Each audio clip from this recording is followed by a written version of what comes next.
He didn't raise his voice.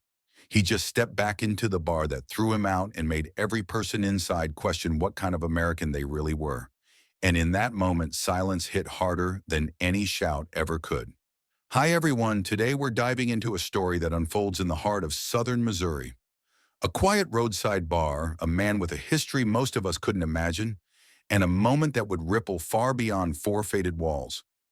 This isn't a story about shouting, and it's not about violence. It's about what happens when one man's dignity is tested and how the people who stood beside him once upon a time come back to stand with him again. And here's the truth. This could happen to anyone, even you. So before we dive into the story, take a moment to like the video and subscribe, but only if you truly enjoy what I do here. And I'd love to know where you're listening from.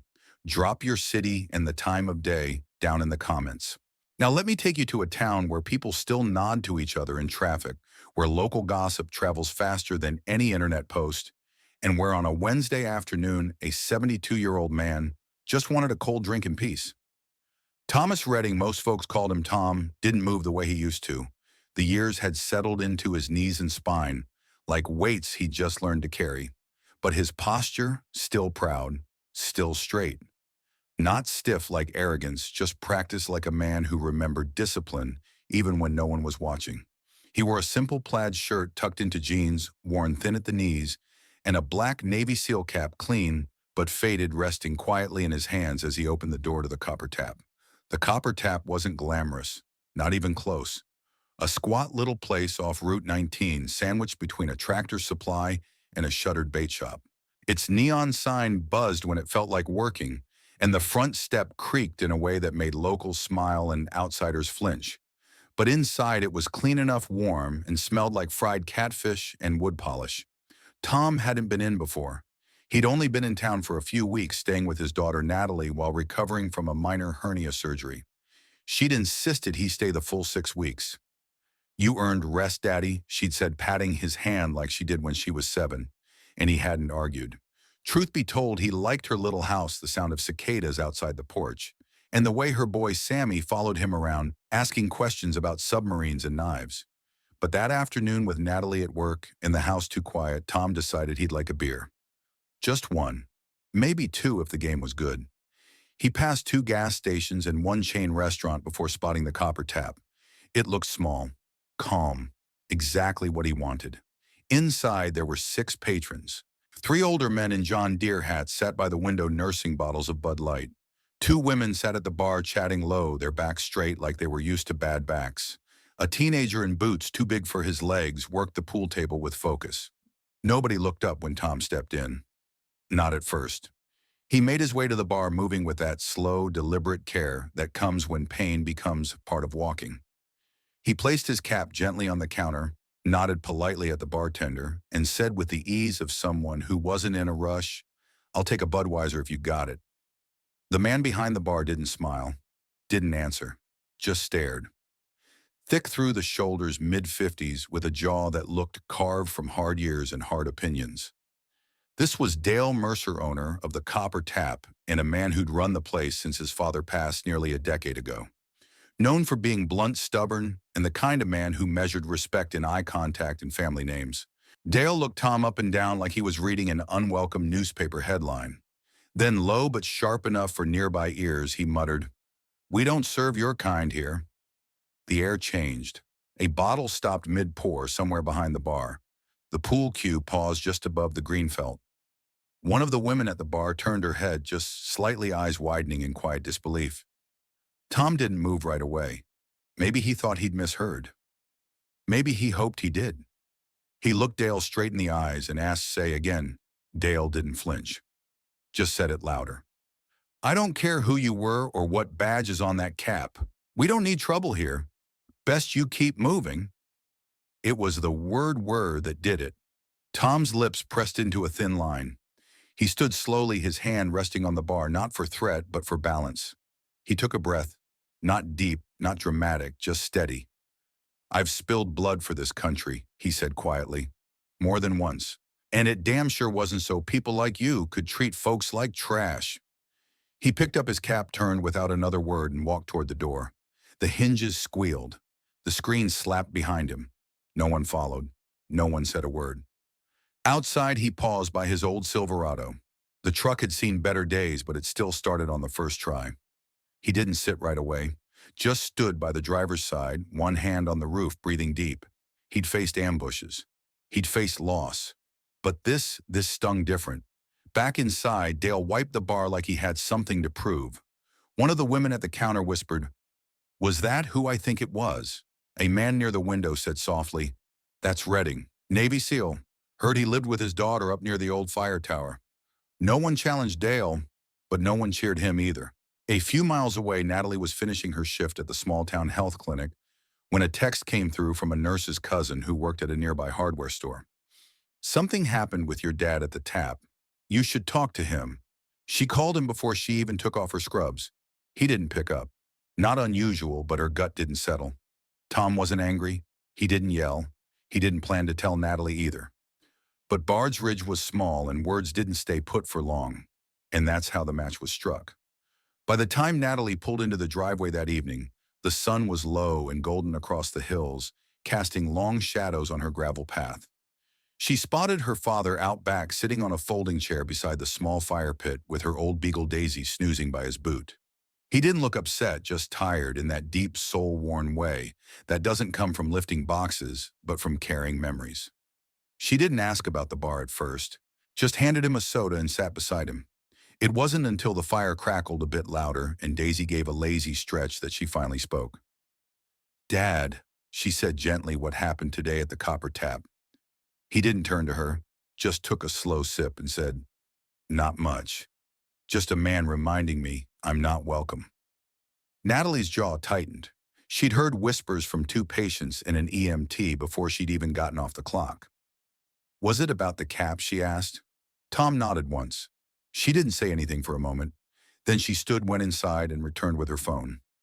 "You're not going to talk about it, so I will," she said. "Not on Facebook, but I'm calling Uncle Jerry." Tom sat up straighter. "You don't need to drag anyone into this." Natalie raised an eyebrow. "He's not just anyone. He's family. You know how he feels about people crossing lines like that." Tom sighed. "Natalie." She was already dialing.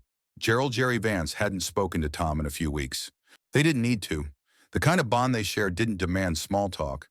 They had been teammates in situations so hot and close, it made nightmares seem polite.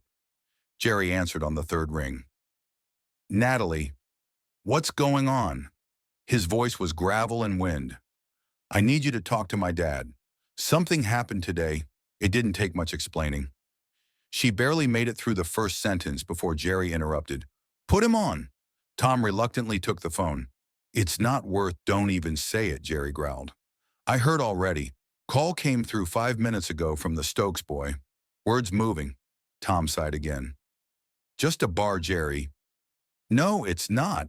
That man spit on your name. On all our names. You think I'm going to let that sit?" Tom didn't answer. "I'm making some calls." "You don't have to ask.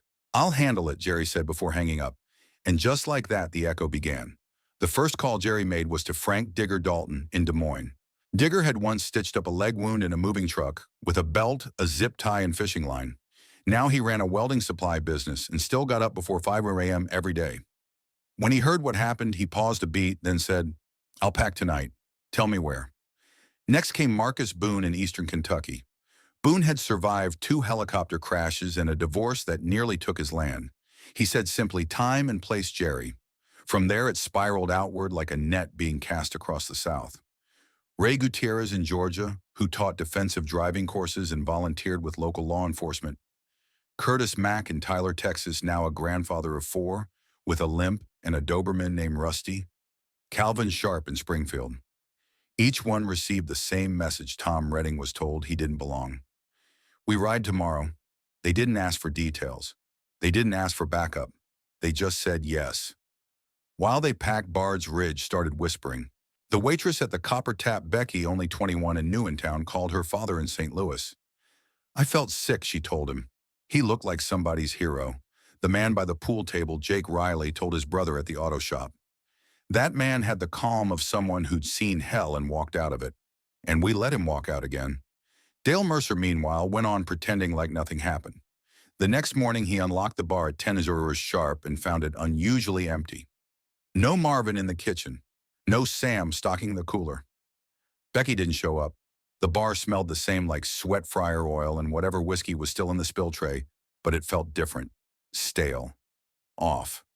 By noon, the regulars were gone. The three window guys didn't show. Ms. Carla, who always came in for lunch with her crossword and iced tea, passed right by and crossed the street to the diner instead. At exactly 12:47 p.m., Dale looked out the window and saw the first truck roll in. A big gray Dodge Ram with Iowa plates, clean but not polished, parked right across from the bar engine off driver still inside. 15 minutes later, a Chevy Silverado pulled in behind it, then a Ford with Georgia tags, then two motorcycles matte black and quiet their riders dismounting like they were just grabbing gas, only they didn't go anywhere. Dale stared. Jerry was in the second truck. He didn't get out. Not yet. He just waited, arms folded across his chest, sunglasses on cap low, watching. Inside the bar, Dale tried to pretend he wasn't rattled. He wiped down the taps 3 times. He opened a beer and poured it just to pour it. He called Becky's number and left a message. "If you're not coming back, just say so." She didn't respond. By 2 p.m., there were 6 vehicles parked nose to nose across the lot. People were starting to notice. At the gas station next door, a man stepped out, stared, and slowly walked back inside. At the diner, a waitress texted her boyfriend, "Something's up at the tap." Like, soldier kind of up. And across town at Natalie's house, Tom sat on the porch watching the wind move through the trees. Natalie brought him a mug of coffee and said, "They're here, aren't they?" Tom didn't answer. He just nodded slowly. "I didn't ask for this," he muttered. "You didn't have to," she said. They remembered. And that was it. No war cry, no threats, just movement. Quiet, deliberate, and full of weight. The kind that makes a man like Dale Mercer start to wonder not what he did, but what's about to happen next. At 2:15 p.m., sharp, the first truck door opened. Gerald Jerry Vance stepped out, moving with the kind of slow precision that came from decades of carrying heavy gear and heavier memories. He adjusted the brim of his hat, stretched his shoulder once, and looked around. The others followed without a word.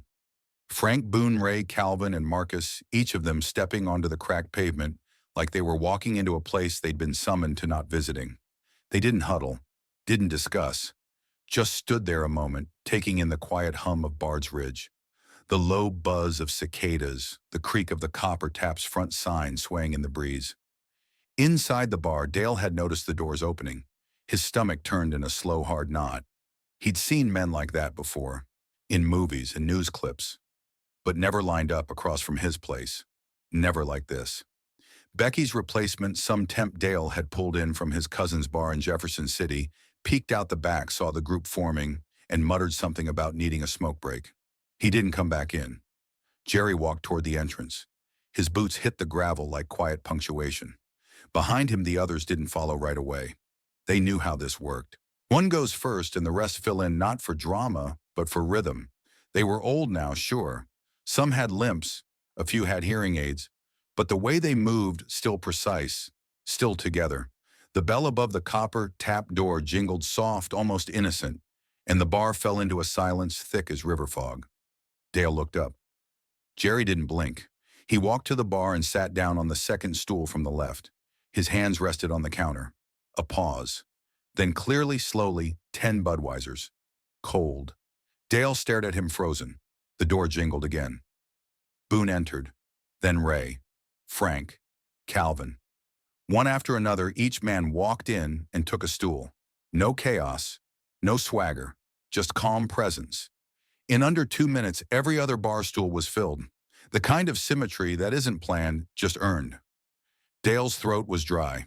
He reached for the tap, poured the beers with trembling hands. One by one, each pint thudded softly onto the counter. No one raised their voice.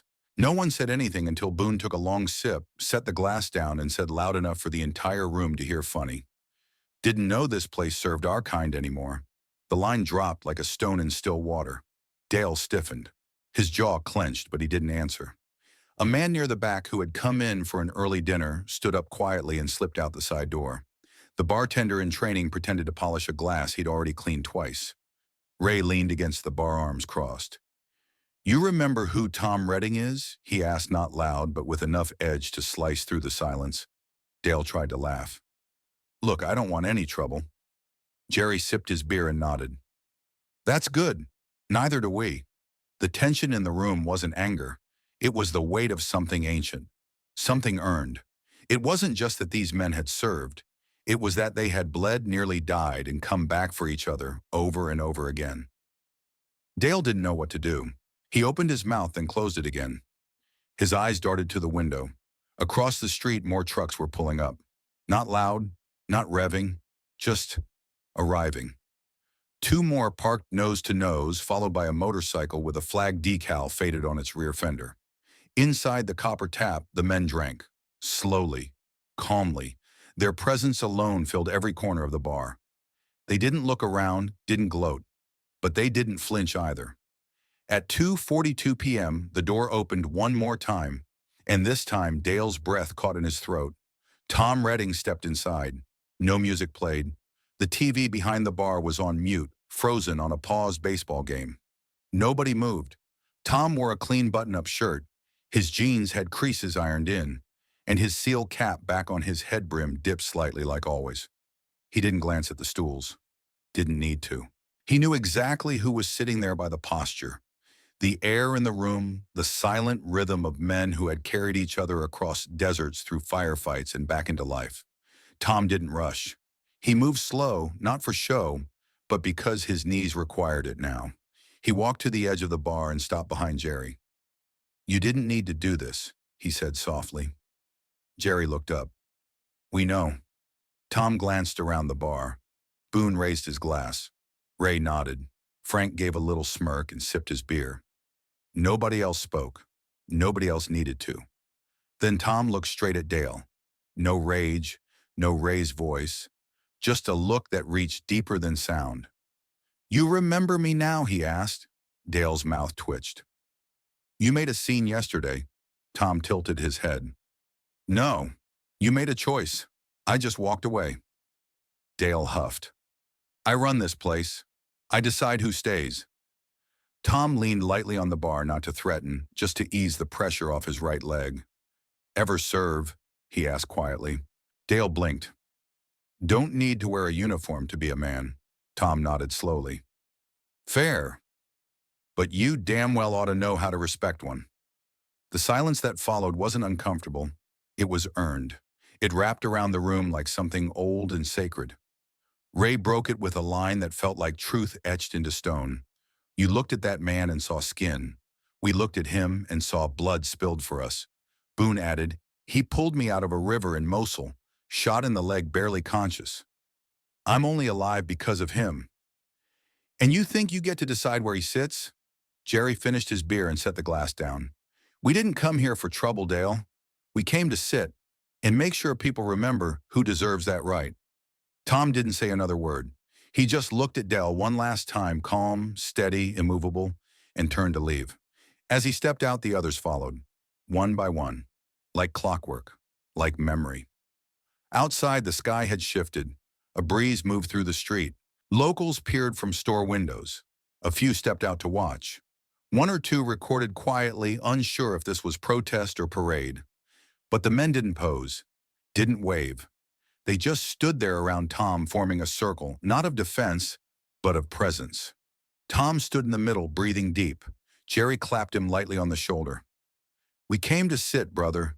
You just reminded them why we had to." Tom nodded once. "You didn't back me up. You stood beside me." Ray looked at the copper tap and muttered, "Place looks smaller now." Tom smiled faintly. Maybe it always was. The wind kicked up faint dust from the edge of the sidewalk as Tom adjusted the brim of his seal cap and looked back at the copper tap. The building sat there like a dog that knew it had been caught misbehaving, still quiet, its neon flickering faintly in the window, without the usual confidence. The group of veterans stood around him, not in a military line, but in something more natural, more permanent, like old oaks growing shoulder to shoulder. Tom's daughter Natalie had pulled up in her silver SUV just moments before.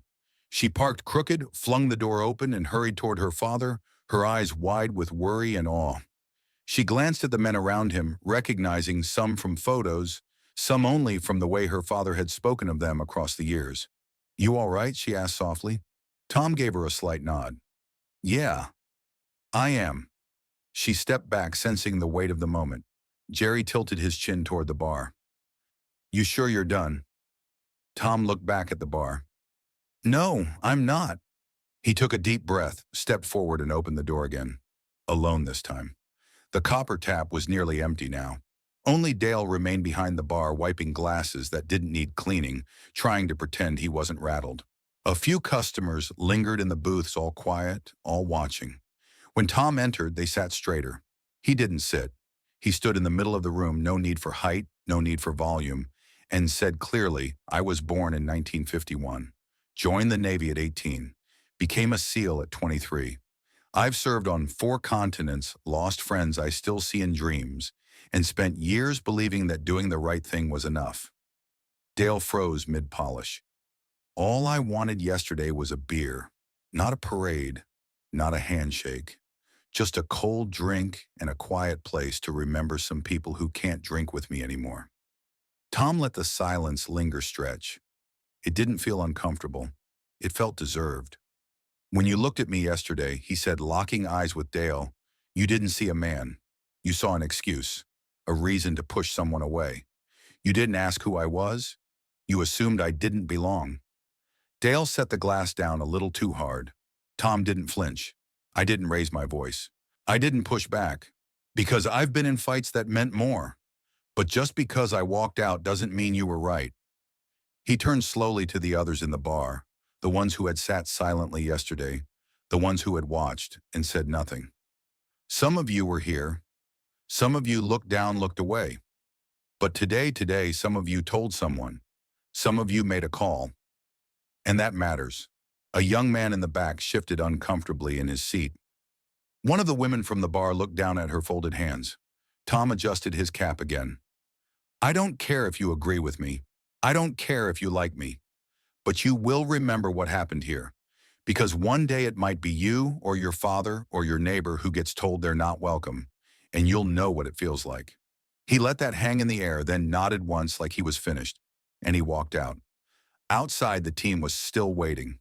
No one asked what happened. They didn't need to. The way Tom walked, the look in his eyes told them enough. Boone clapped him on the back. "That felt right." "Damn right it did," Frank muttered. Ray crossed his arms and looked up at the sky. "You took something back in there, not from him, from the silence." Jerry exhaled through his nose. "It's done. Let's get some coffee." But the town wasn't finished just yet. As they stood there, more people began to trickle out. The gas station clerk who had watched from across the lot. The high school janitor who'd been sweeping when someone told him what was happening. The woman who'd served pie at the diner across town came out still wearing her apron. No one clapped. No one made speeches. But they watched. They witnessed. By morning, the copper tap was quiet again. But something had changed. Becky returned not to work, but to place a handwritten note in the front window before walking away. "Veterans welcome, always." Dale didn't remove it. In the high school down the road, a teacher named Miss Whitaker set aside her lesson plan and told her class about what she'd seen. About a man who didn't shout, who didn't punch walls, who walked into a place that pushed him out and stood taller on the way back in. Across town, Natalie made scrambled eggs for her dad. Tom sat at the kitchen table with Daisy at his feet and a mug of black coffee in his hand. "You think he learned anything?" Natalie asked. Tom shrugged. "I'm not here to teach him. I care more about the people who watched." Natalie smiled. "You know they're still talking about it." Tom didn't respond right away. He just looked out the window, watched the breeze move through the trees again, and said quietly, "Good. Let him." He stood up slowly, stretched, and took his coffee to the porch. The dog followed. The wind felt a little lighter that day. By Saturday morning, Bard's Ridge didn't feel quite the same. Nothing dramatic had happened. No sirens, no press vans, no mayoral statements. But something in the air had shifted. Like a tune everyone had forgotten was suddenly being hummed again. The copper tap didn't open on time. Dale Mercer didn't post his usual sarcastic message on the chalkboard sign out front. The windows stayed dark, and for the first time in years, the parking lot stayed empty on a weekend. Down on Main Street, a different kind of conversation was happening. At the coffee shop near the courthouse, two older veterans were seated by the window, deep in thought. One of them leaned in and said, "You hear what happened at the tap?" The other nodded slowly, heard he walked in like a whisper and left like a hammer. At the post office, a young clerk had printed out a quote from Tom's speech and taped it near the counter. It read, "I don't need to swing fists to remind someone what they are." No one asked her to take it down. Back at Natalie's house, Tom sat with a pen in his hand and an open envelope in front of him. Inside was a single sheet of lined paper, the handwriting shaky but honest. The note read, "Mr. Redding, I was at the bar the day it happened. I didn't say anything. I regret that. I want to be better. Thank you for showing me how." Just a guy who watched Tom read the letter twice. He folded it carefully and slid it into the inside pocket of his jacket. He didn't tell Natalie about it. Not yet. Some things didn't need to be spoken aloud to be understood. Later that afternoon, Jerry stopped by before heading back to Iowa. He pulled into the driveway, engine still warm from the highway, and walked up to the porch. Tom met him halfway. "No send-off speech?" Tom asked. Jerry shook his head. "You already gave the only one that mattered." They stood in silence for a moment, then Jerry said, "You sure you're done here?" Tom nodded. "Yeah. I walked out when I didn't belong. I walked back in when I did. That's the part I needed to finish." Natalie came out with a cooler bag and handed it to Jerry. "Snacks for the road," she said. "Also tell Boone if he ever forgets to call his daughter again, I'm driving to Kentucky myself." Jerry laughed. "Sheesh. Still terrifying, just like your old man." As Jerry backed out of the driveway, Natalie leaned on the porch rail. "So, what happens now?" Tom sat back in his chair, Daisy curled up beside him. "Now," he said, "now I let people decide what kind of town they want to live in." The truth was, Tom knew he'd never be just another man in Bard's Ridge anymore. But that wasn't the point. The point was that he'd stood tall without raising his voice. He'd let others see him not as a symbol, but as a person, a man who just wanted a beer and a quiet place to remember the past. Later that week, the local newspaper, the Ridge Sentinel, ran a short piece buried on page 3. No photo, no bold headline. Just a simple title, "Veteran Reminds Town What Respect Means." Inside the article quoted a hardware store clerk who had watched from across the street. He didn't even raise his voice. "But I've never felt so called out in my life." Back at the Copper Tap, Dale sat in the darkened bar alone. He hadn't spoken to many people since. A few of his suppliers called asking if he was still in business. He answered them, but his voice lacked its usual bite.